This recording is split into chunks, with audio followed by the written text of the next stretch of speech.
أعوذ بالله من الشيطان الرجيم بسم الله الرحمن الرحيم إن الله وملائكته يصلون على النبي يا أيها الذين آمنوا صلوا عليه وسلموا تسليما الصلاة والسلام عليك يا سيدي يا رسول الله وعلى آلك وأصحابك يا سيدي يا حبيب الله حضرات محترم اللہ تبارک و تعالیٰ نے حمد و ثنا کے بعد رسول کریم رؤوف رحیم صلی اللہ علیہ وآلہ وسلم کے دربار عالیہ کے اندر ہدیہ درود و سلام عرض کرنے کے بعد نہایت ہی معزز و محتشم حضرات سامعین السلام علیکم ورحمۃ اللہ وبرکاتہ۔ حضرات محتشم میں صرف شکریہ ادا کرنے کے لیے آیا ہوں اور ایک دو بات عرض کروں گا، اور میں تمام علماء کرام کا اور بالخصوص ہمارے اسٹیج پر تشریف فرمائے علماء کرام صدر سنی تحریک علماء مصر حضرت علامہ مولانا قاری محمد غلام مرتضیٰ قادری صاحب اور نائب صدر جماعت اہل سنت حضرت علامہ مولانا یاسین وڈاروی صاحب اور ہمارے بڑے ہی معزز ساتھی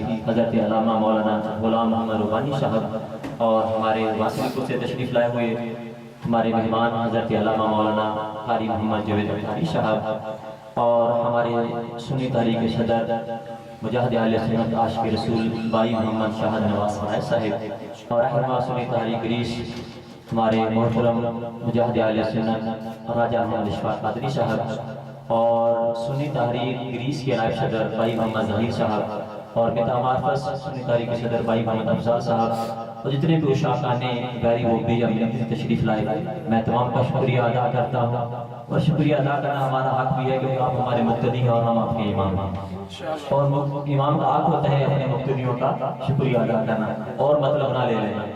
تو میں صرف علامہ صاحب کی بات کو آگے بڑھ تھوڑا سا عرض کروں گا کہ محبت کیا چیز ہے۔ جنگ رجی کے اندر زیاد بن دسنا رضی اللہ تعالی عنہ کو گرفتار کر لیا گیا۔ اس سے پہلے میں ایک بات کرنا چاہتا ہوں کہ ہمارے سنی تحریک پاکستان کے جو مجلس شورا کے نگران ہیں سپاہی شاہ غوری صاحب، وہ بیمار ہیں، 10 دن کے لیے ڈاکٹروں نے منع کیا، گفتگو نہیں کر سکتے، ان کے لیے دعا کیجیے گا۔ تو زیاد بن دسنا رضی اللہ تعالی عنہ کو جب گرفتار کیا تو ابو سفیان نے اپنی گردن پہ تلوار رکھی اور تلوار رکھ کے موت سامنے ہے اور تلوار رکھی، یہ مقصد ہے سنی تحریک کا، تلوار رکھی اور تلوار رکھ کے زید بن دسنا کو یہ بات کہی کہ اے زید بن دسنا مجھے تو بتا کہ تیری گردن پر تلوار ہے اور تیرا نبی اپنے گھر میں آرام تشریف فرما، وہ وہاں پر بیٹھے ہوئے ہیں، تیری گردن پر تلوار ہے، اگر جہاں پر تیرا محبوب ہو اور تو اپنے گھر میں ہو بتا تیرا حال کیا ہوگا۔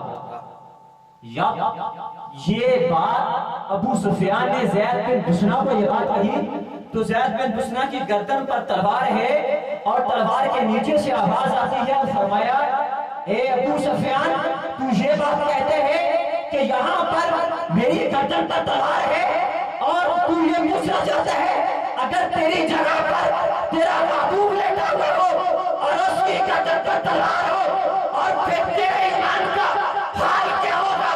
ابو سفیان کو یہ جواب زید بن دسنا نے دیا اور فرمایا اے ابو سفیان اگر تلوار تو بڑی دور کی بات ہے، اگر میرے محبوب علیہ السلام کے پاؤں میں کانٹا مبارک چپ جائے تو ابو سفیان سن لے زید بن دسنا اس وقت تک اپنے گھر میں آرام نہیں فرمائے گا جب تک اپنے محبوب کے پاؤں میں اس کانٹے کی تکلیف کو دور نہیں کر دے گا۔ میں یہ عقیدہ ہے صحابہ اکرام کا، میں ایسے کیسے ہو سکتا ہے، تلوار کی تو بات کرتے ہے، میں کانٹے کی بات کرتا ہوں، اگر کانٹا میرے محبوب کے پاؤں میں چپ جائے تو زید بن دسنا اپنے گھر میں نہیں بیٹھے گا، آرام نہیں کرے گا، اس کانٹے کی تکلیف کو دور کرے گا۔ آج یہی مقصد اہل سنت کا ہے، یہی مقصد سنی تحریک کا ہے کہ کر تو سکتے ہیں، مار تو سکتے ہیں، مگر کوئی گستاخ ہمارے نبی کی طرف ہاتھ بڑھائے جی ہم برداشت نہیں کر سکتے، ہم اس کا ہاتھ نہیں بلکہ اس کا سر اس کے تن سے جدا کرتے ہیں۔ انشاءاللہ علامہ صاحب انشاءاللہ، نعرہ تکبیر، نعرہ رسالت، نعرہ رسالت، نعرہ تحقیق، نعرہ حیدری، علماء اہل سنت۔ اور جب عروہ بن مسعود سرکار دو عالم صلی اللہ علیہ وآلہ وسلم کے پاس گیا تھا، مختلف الفاظ ہیں اس گفتگو کے عنوان کے، تو مغیرہ بن شعبہ جو عروہ بن مسعود کا بھتیجا تھا اور عروہ بن مسعود جو تھا ان کا سگا چاچا تھا. جب ان کے پاس یہ بات ہو رہی تھی تو مغیرہ بن شعبہ تلوار لے کے کھڑا تھا سرکار دو عالم صلی اللہ علیہ وآلہ وسلم کے پاس. تو عروہ بن مسعود نے ایسے ہاتھ بڑھایا. یہ عرب کا قانون تھا, جب کوئی بات کرتے تھے تو منہ کی طرف ہاتھ بڑھاتے تھے. ایسے ہاتھ بڑھایا, آپ نے تلوار کی مٹھی ماری, ہاتھ نیچے کر دیا. پھر بڑھایا, پھر ہاتھ مٹھی ماری, پھر نیچے کر دیا. عمر فاروق رضی اللہ تعالیٰ عنہ پاس کھڑے تھے. عمر فاروق رضی اللہ تعالیٰ عنہ پاس کھڑے تھے اور عروہ بن مسعود کو حضرت عمر فاروق کے الفاظ سنے اور اپنے ایمان کا اندازہ کرے. اور یہی مقصد سنی تحریک کا ہے, یہی مقصد مشاکل مصطفیٰ کا ہے, یہی مقصد مشاکل رسول صلی اللہ علیہ وآلہ وسلم کا ہے. یہی مشن ہمارا ہے, جو مشن نبی پاک علیہ السلام کے صحابہ کا مشن تھا, وہ مشن ہمارا ہے. بے شک ہم خریش کے اندر ہے, بے شک ہم کسی ملک کے اندر بھی ہوں, مگر ہمارے دلوں میں ایمان وہ ہے جو اپنے نبی نے اپنے صحابہ کو عطا فرمایا. جب دو مرتبہ ہاتھ بڑھایا نا عروہ بن مسعود نے, عمر فاروق رضی اللہ تعالیٰ عنہ بول پڑے, فرمایا اوے عروہ بن مسعود سن لے, تو نے دو مرتبہ میرے محبوب علیہ السلام کی طرف ہاتھ بڑھایا ہے. مغیرہ بن شعبہ تیرا بھتیجا تھا, مگر میں عمر فاروق, اگر تو نے تیسری مرتبہ میرے محبوب علیہ السلام کی طرف ہاتھ بڑھایا تو میں تلوار کی مٹھی نہیں ماروں گا, بلکہ تلوار لے کے تیرا بازو تیرے تن سے جدا کر دوں گا. عروہ بن مسعود کی ٹانگیں کانپنا شروع ہوگی. عروہ بن مسعود جو تھا وہ گفتگو نہیں کر پا رہا تھا. عروہ بن مسعود جب پلٹ کے بجال کے پاس گیا, جب پلٹ کے عتبہ شیبہ کے پاس گیا اور جا کے کہا, اے کفار مکہ, اے مشرکین مکہ, تم آخر زمان نبی کا مقابلہ نہیں کر سکتے, کیونکہ ان کے غلام جو ہیں وہ جان کی پرواہ نہیں کرتے, وہ مال کی پرواہ نہیں کرتے, وہ کسی چادری کی پرواہ نہیں کرتے, کسی لنڈے کنڈے دہشت گرد کی پرواہ نہیں کرتے. ان کے دلوں میں دنیا کی محبت نہیں ہے, ان کے دلوں میں محبت ہے تو محبت رسول ہے. یہی پیغام سنی تحریک کا ہے, یہی مشن سنی تحریک کا ہے جو لے کے چلی ہے. ہمارے دل میں کسی کا کوئی خوف نہیں ہے, کوئی صدر ہے, کوئی وزیر ہے, کوئی کچھ ہے, کوئی کچھ ہے. ہمیں فخر ہے کہ ہم نبی کے غلام ہیں. ہر بندے کو اپنے مرتبہ مقام پر فخر ہوتا ہے. اور میں آپ کو اپنی بات بتاؤں کہ میں بہت سیریس بیمار ہوں. میں اگر آدھا گھنٹہ جو ہے وہ مطالعہ کروں تو میرا سر کام کرنا چھوڑ دیتا ہے.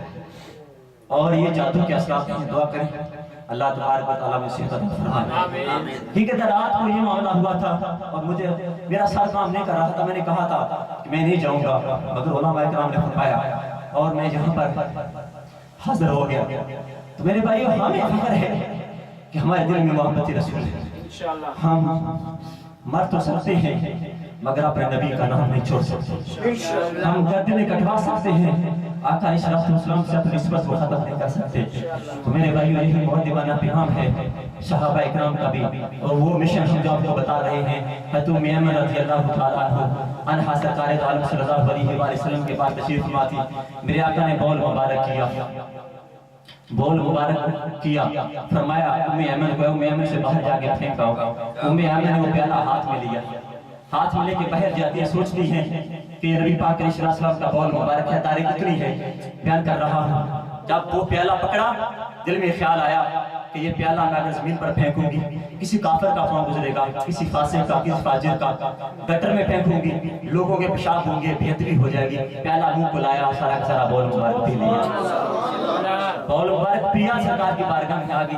میرے آقا نے فرمایا میرے پیشاب کو کیا کیا ہے, میرے بول مبارک کا کیا کیا ہے. پہلے تو خاموش رہی, پھر کہا شریف تو بولا کہ یا رسول اللہ صلی اللہ علیہ وسلم, یا رسول اللہ میں نے آپ کا بول مبارک پی لیا ہے. جب یہ بات کہے تو سرکار دو عالم صلی اللہ علیہ وسلم نے یہ نہیں فرمایا کہ حرام کام تم نے کر لیا ہے, بول مبارک تم نے کیوں پیا. میرے نبی پاک علیہ السلام کی رحمت جوش میں فرمایا, قال رسول اللہ صلی اللہ علیہ وسلم لن یبلغ النار فی بطنک. میرے آقا نے فرمایا, اے ام ایمن, میں تمہیں بشارت دیتا ہوں, تمہیں بشارت ادا کرتا ہوں کہ جب تک تم دنیا میں رہے گی تیری آنے والی نسلوں میں کبھی پیٹ کی بیماری پیدا نہیں ہوگی. اور فرمایا, ایک اور بات کے اندر آتا ہے, فرمایا ہے ام ایمن, جہاں تجھے آخر الزمان نبی جو ہے وہ مبارک پیش کرتا ہے, وہ مبارک تمہیں دیتا ہے کہ تو نے میرا بول مبارک پی لیا ہے, تو نے میرے پیشاب کو پی لیا ہے. آخر الزمان نبی تمہیں بشارت عطا فرماتا ہے کہ جہاں کے بعد اللہ تبارک و تعالیٰ تجھ پر جہنم کی آگ کو حرام فرما دے. یہ جو نعرہ نعمت تکبیر اللہ دے بندے نعرہ لا دے نعرہ تکبیر نعرہ تکبیر نعرہ رسالت یا رسول اللہ. صحت بھی نہیں صحیح تو ماشاءاللہ جوانا